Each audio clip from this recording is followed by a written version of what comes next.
Super six లో మొదటి హామీ అయిన ఆడబిడ్డ నిధి పథకానికి మంగళం పాడేశారు ముఖ్యమంత్రి చంద్రబాబు నాయుడు. తిరుపతి సభ సాక్షిగా ఆడబిడ్డ నిధికి నిధులు లేవని చెప్పి స్పష్టం చేసిన పరిస్థితి. దీంతో కాకినాడకు సంబంధించినటువంటి మహిళలు అయితే చంద్రబాబు నాయుడు వ్యాఖ్యల మీద తీవ్రంగా మండిపడుతున్న పరిస్థితి ఉంది. ప్రస్తుతం అంతా కొంతమంది మహిళలు ఉన్నారు, వారితో మాట్లాడే ప్రయత్నం చేద్దాం. మేడం చెప్పండి, ఇవాళ చంద్రబాబు నాయుడు ఆడబిడ్డ నిధికి నిధులు కొరతని చెప్పడం జరిగింది. గత ఎన్నికల ముందు ఇంటింటికి వెళ్లి ఆ పథకానికి సంబంధించి బాండ్లు కూడా ఇవ్వడం జరిగింది. దీన్ని ఎట్లా చూస్తారమ్మా? దగాపడ్డ ఆడబిడ్డ. ఎందుకంటే అండి, ఆడబిడ్డ నిధిని ఈ రోజు నిధులు లేవు అని చెప్పి చంద్రబాబు నాయుడు గారు యూటర్న్ తీసుకోవడం జరిగింది.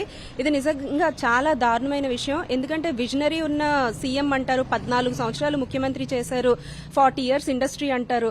మరి మన మాజీ ముఖ్యమంత్రి వర్యులు జగన్మోహన్ రెడ్డి గారు ఏ అయితే మహిళలకు పథకాలు ఇచ్చారో, ఇచ్చినప్పుడు మరో శ్రీలంక అయిపోద్ది, ఎలా ఇస్తున్నారు, అప్పుల పాలు అయిపోతుంది రాష్ట్రం అని చెప్పి ఎన్నో నీతులు చెప్పారు చంద్రబాబు నాయుడు గారు ఆ రోజు. మరి ఎన్నికల టైంలో మహిళలకు హామీలు ఇచ్చే విషయంలో మాత్రం జగన్మోహన్ రెడ్డి గారు ఇచ్చిన పథకాలకు పేర్లు మార్చి మళ్లీ వాటికి సూపర్ సిక్స్ అనే ట్యాగ్ ఒకటి యాడ్ చేసి మళ్లీ అదే పథకాలు తీసుకురావడం జరిగింది. తీసుకొచ్చినప్పటికీ ఎప్పట్లానే మళ్లీ మొండి చేయి చూపించి మహిళలకు వెనుపోటు పడటం జరిగింది నారా చంద్రబాబు నాయుడు గారు. మరి ఇది గతంలో కూడా జరిగింది. మహిళలకి సున్నా వడ్డీ అన్నారు, డ్వాక్రా మహిళలకి ఎన్నో చేస్తాము, అది చేస్తాం, ఇది చేస్తామని చెప్పి అప్పుడు గతంలో గద్దెక్కారు. మళ్ళీ ఇప్పుడు కూడా సూపర్ సిక్స్ అన్నారు, ఎన్నో హామీలు తీసుకొచ్చారు. అమ్మఒడిని మార్చి దాన్ని తల్లికి వందనం అని చెప్పారు. వందనంగా వాళ్ళకు కూడా వెన్నుపోటు పొడిశారు నారా చంద్రబాబు నాయుడు గారు. ఇది మరీ ముఖ్యంగా గౌరవమైన విషయం ఏంటంటే అండి, ఆడపిల్లల్ని మోసం చేయడం.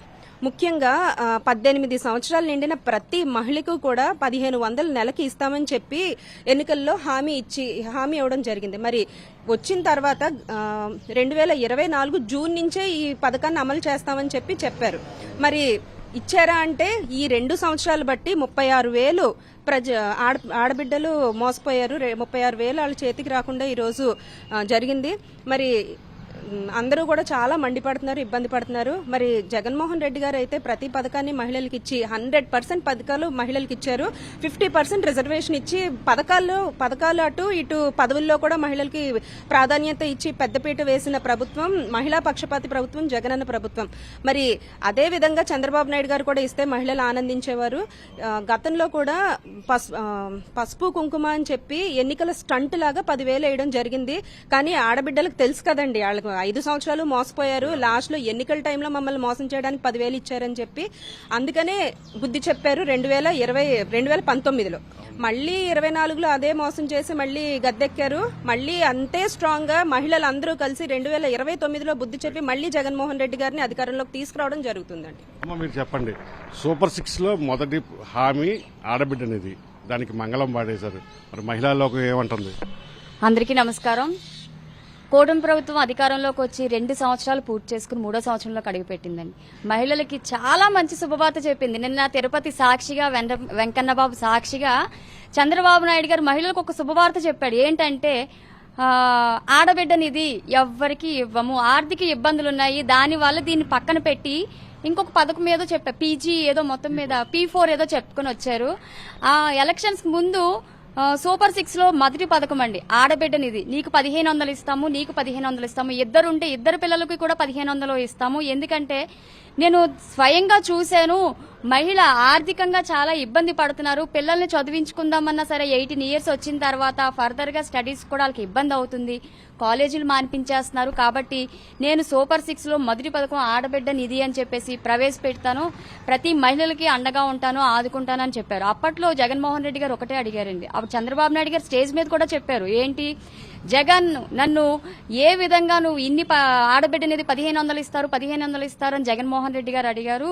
నేను ఒకటే చెప్తున్నాను, నేను సంపద సృష్టిస్తాను, నేను సంపద సృష్టించగల విజనరీ ఉన్న నాయకుడిని అని చెప్పేసి చంద్రబాబు నాయుడు గారు గొప్పలు చెప్పుకున్నారు. ఇప్పుడు చూస్తే ప్రతిదీ అప్పులేయండి. ఆ అప్పులు చేసింది కనీసం మహిళలకి కొంచెం కూడా ఆయన ఇవ్వలేకపోతున్నారు. అంటే చంద్రబాబు నాయుడు గారికి వయసు పెరిగే కొలది ఆ విజన్ తగ్గిందో, సంపద సృష్టి తగ్గిందో తెలియదు కానండి, మహిళలందరూ ఒకటే. ఆ రోజు జగన్మోహన్ రెడ్డి గారు పరిపాలన ఏ విధంగా ఉందంటే సంక్షేమం, అభివృద్ధి, మహిళలకి ముఖ్యంగా చాలా తోడుగా అండగా దిశ చట్టమే కాదండి, ముఖ్యంగా నేను అంటే కాపుల గురించి కూడా చెప్పదలుచుకున్నాను. ఎందుకంటే కాపు నేస్తం ఏ ముఖ్యమంత్రి ఎప్పుడు కూడా ఏ విధంగా ఇవ్వని విధంగా ఆ రోజు కాపు మహిళలకి నేను అండగా ఉన్నాను. ఆర్థికంగా ఇబ్బంది పడిన ప్రతి కాపు మహిళలకి కూడా ఆయన సంవత్సరానికి ఆర్థికంగా సహాయం చేసిన నాయకుడు జగన్మోహన్ రెడ్డి గారు. ఈ రోజు చంద్రబాబు నాయుడు గారు ఎన్నో మోసాలు చెప్పి ఎన్నో మోసాలు చేసి ఎన్నో అంటే మహిళలు ఒక విధంగా అనుకుంటారండి, అయ్యో ఏ రూపాయి నాకు వస్తే నా కుటుంబం ఆనందంగా గడుపుతుంది కదా అని చిన్న ఆశతో ఆ రోజు 2024 ఎలక్షన్లో చంద్రబాబు నాయుడు గారికి పట్టం కట్టారు. కానీ మళ్లీ మోసం చేశారు, వెన్నుపోటు పొడిచారు. ఏంటంటే సొంత మావైన వెన్నుపోటు పొడిచిన వ్యక్తి మహిళలకు వెన్నుపోటు పొడిచారు, ఆంధ్ర ప్రజలకు వెన్నుపోటు పొడిచారు అంటే అది పెద్ద చెప్పుకోదగ్గ విషయం కాదు. కానీ ఒకసారి అధికారం ఇచ్చిన తర్వాత మహిళలను మళ్లీ ముందుసారి మోసం చేశారు, ఇప్పుడు మళ్లీ మోసం చేస్తారని అనుకోరు కదండి. మనిషి ఎప్పుడైనా ఒకసారి తప్పు చేస్తాడు, రెండోసారి తప్పు చేస్తాడని అనుకోం కదా. ఆ విధంగా మహిళలకు అధికారం ఇచ్చారు, దాన్ని నిలబెట్టుకోలేదు. ఈ రోజు మహిళలు చాలా ఇబ్బంది పడుతున్నారండి. అంటే ప్రతి విషయంలోనని స్కూల్ పిల్లలు దగ్గర నుంచి మహిళల దగ్గర నుంచి వృద్ధుల దగ్గర నుంచి రైతులు అన్ని వర్గాల ప్రజల్ని చంద్రబాబు నాయుడు గారు మోసం చేశారు. ఆయన ఒకటే అనుకుంటున్నారేమో అండి, అంటే వీళ్ళందరూ అమాయకులు 3 సంవత్సరాలు కూడా పథకాలన్నీ ఎగ్గొట్టి 4వ సంవత్సరం 5వ సంవత్సరం ఏదైనా ఇస్తే మళ్లీ మనం నెగ్గుతామని ఒక చిన్న ఆశ. కానీ చంద్రబాబు నాయుడు గారికి ఒకటే చెప్తున్నాం మేమందరూనే, మహిళలు మేము నిజంగానే ఏదైనా చెయ్యాలి అంటే చిత్తశుద్దిగా చేసేవాళ్ళం. రేపు రాబోయే 29 ఎలక్షన్స్ లో మళ్లీ జగన్మోహన్ రెడ్డి గారిని అధికారంలో తీసుకొచ్చి మా మహిళలు పై ఉండే స్థితిలోనే మేము పెట్టుకుంటాం, కానీ చేయజాయే పరిస్థితి మేము తెచ్చుకోమని చెప్పేసి మేము అందరం కూడా తెలియజేస్తున్నామండి. అమ్మ మీరు చెప్పండి, కూటమి ప్రభుత్వం అధికారంలోకి వచ్చి 2 ఏళ్ళు అవుతుంది, మహిళలు ఏ విధంగా మోసపోయారు? నిజంగా సంక్షేమ పథకాలు వస్తున్నాయమ్మా? ఎన్నికల ముందు మేము అధికారంలోకి వస్తే రెట్టింపు పథకాలు ఇస్తామన్నారు, అలాంటి పథకాలు మీకు ఏమైనా అందుతున్నాయా? అవునండి, మరి ఎందుకు చెప్పడండి, మరి మాయ మాటలు చెప్పి రావాలి కదా చంద్రబాబు నాయుడు గారు. ఇప్పుడు మేనిఫెస్టోలో పెట్టిన ఒక్క పథకం కూడా సరిగ్గా చేయలేదు. ఇంకోటి ఏంటంటే ఇప్పుడు ఆడబిడ్డ నీది అన్నారు, దానికి కూడా ఎన్నిపోటు దానికి కూడా పొడి చేశారు. ఎందుకంటే ఇప్పుడు జగన్మోహన్ రెడ్డి గారు ఉన్నారంటే ఆయన ఏ పథకాలు ఇప్పుడు 5 సంవత్సరాలు ఏ పథకం కూడా పెండింగ్ లేకుండా ప్రతిదీ మహిళలకు అందవలసింది ఏంటి, పిల్లలకి ఏంటి, అందరికీ కూడా అన్ని వేసి అన్ని పథకాలు కూడా చేశారు. ఆయన మేనిఫెస్టోలో పెట్టినవి కూడా చేశారు. కానీ పెట్టినవి కూడా చేయలేకపోతే ఆయన 5 సంవత్సరాలు చేసింది 2 సంవత్సరాలు కూడా ఈయన చేయలేకపోతాడు. కేంద్రం నుంచి వచ్చి కోట్లు అప్పులు తీసుకొస్తున్నాడు. ఇక్కడ చూస్తే నేను చేయలేను అంటున్నాడు. ఇంత విజన్ ఉన్న నాయకుడు 2 సంవత్సరాలు పరిపాలన చేయనాడు, మిగతా 3 సంవత్సరాలు ఎలా పరిపాలిస్తాడు? కాబట్టి మహిళలు అందరూ తెలుసుకుంటున్నారు ఆయన ఏంటన్నది. ఇంకో 3 సంవత్సరాలు ఉన్నది. ఈ 3 సంవత్సరాల్లో కూడా రాబోయేది మన జగనన్న గారికి పట్టం కట్టేలాగా మహిళలు అందరూ ఉన్నారు. కాబట్టి ఇప్పటికైనా నువ్వు కళ్ళు తెరిచి ఎప్పుడైనా మళ్ళీ నువ్వు నిలబడాలనుకుంటే కనుక తప్పుడు మాటలు మాట్లాడి రాజకీయాల్లోకి రాకు దయచేసి. ఇంకా నమ్మరు, ఒకసారి నమ్మితే 2 సార్లు 3సారి ఎవరు నమ్మరు కాబట్టి ఇక్కడి నుంచి నువ్వు తప్పుకోవాల్సిందే, జగనన్న ముందు ఉండవలసిందే. నెక్స్ట్ రావాల్సిందే ఆయన, సీఎంగా ఆయన వస్తారు, ఇది మటుకు పక్కా.